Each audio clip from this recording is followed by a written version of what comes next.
ప్రకృతి అందం మనసుకు శాంతి ఇస్తుంది. ప్రతి పువ్వు జీవితం అందంగా ఉండాలని గుర్తుచేస్తుంది. ప్రకృతిలో చిన్న చిన్న క్షణాలు కూడా చాలా అందంగా ఉంటాయి.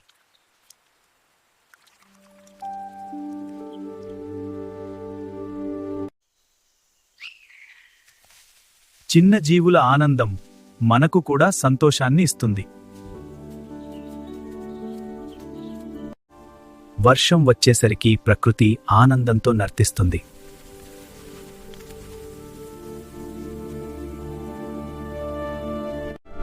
స్వేచ్ఛగా ఎగిరే పక్షులలా మన జీవితాన్ని కూడా ముందుకు తీసుకెళ్ళాలి.